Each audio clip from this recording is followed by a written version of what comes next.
right, folks, it is week 4 of the Texas high school football season. It is upon us. Hours from now, we will be watching football on Dave Campbell's Texan Live and really soaking it in. Week 4 of the Texas high school season has arrived.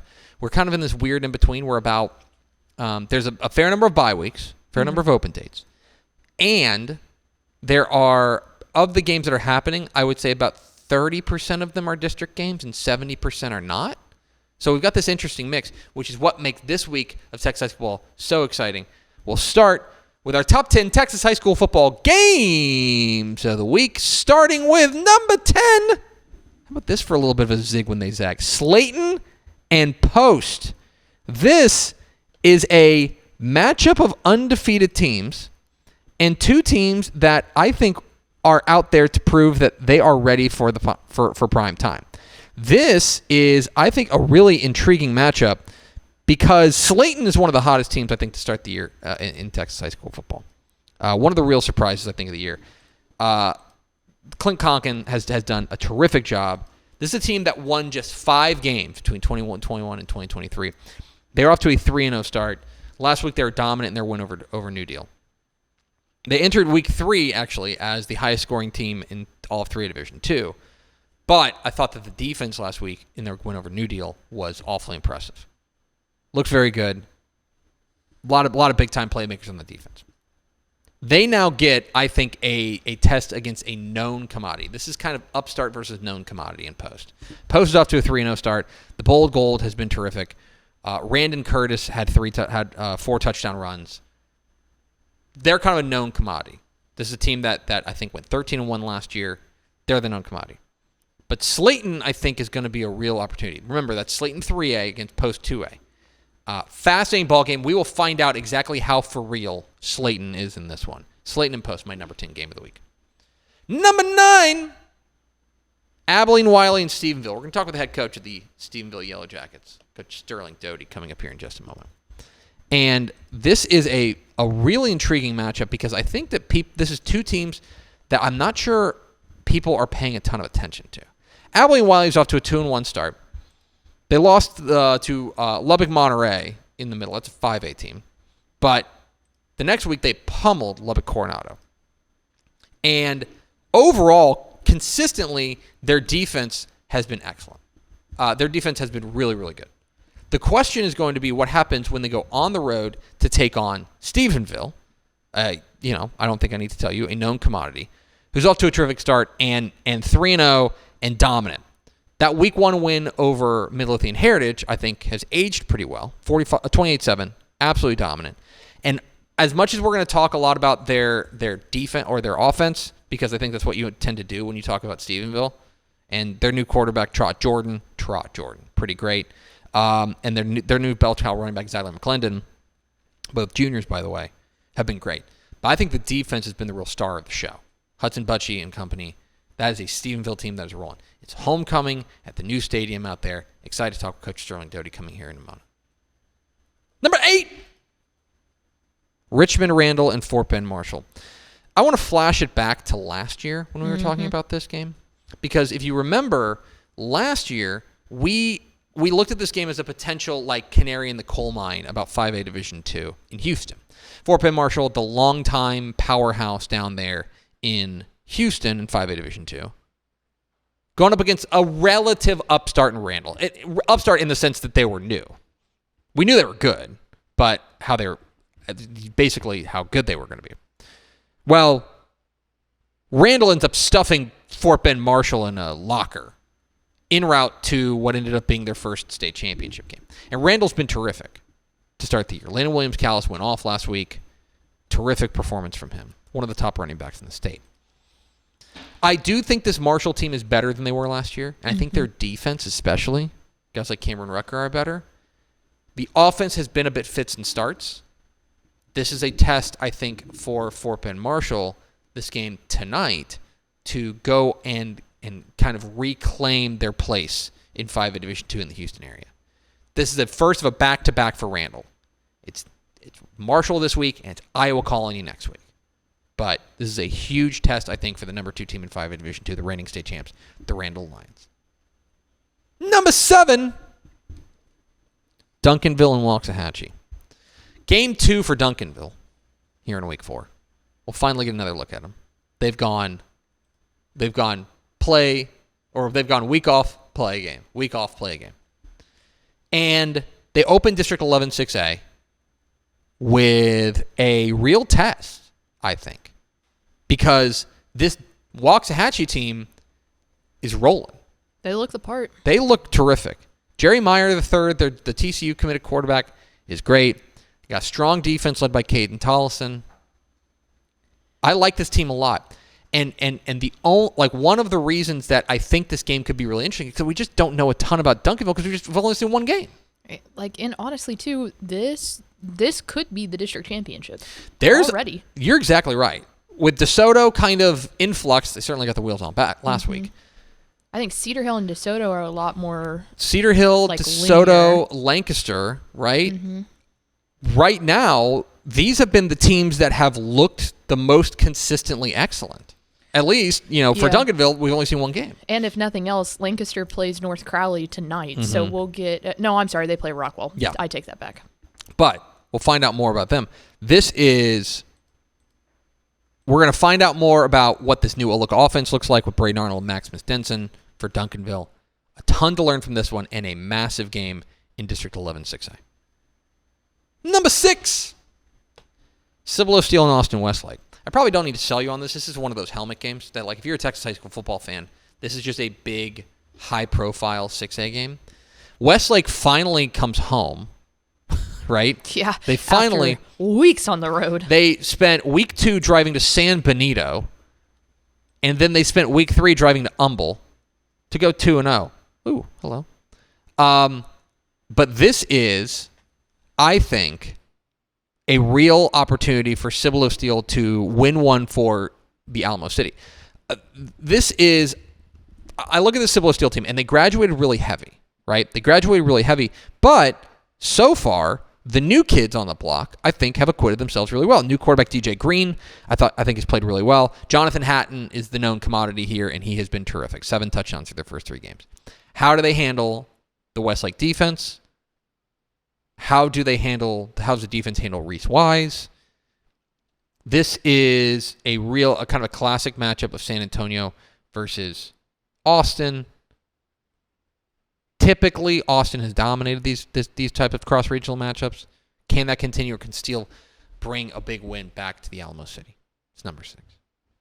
Number 5, Hitchcock and Bellville.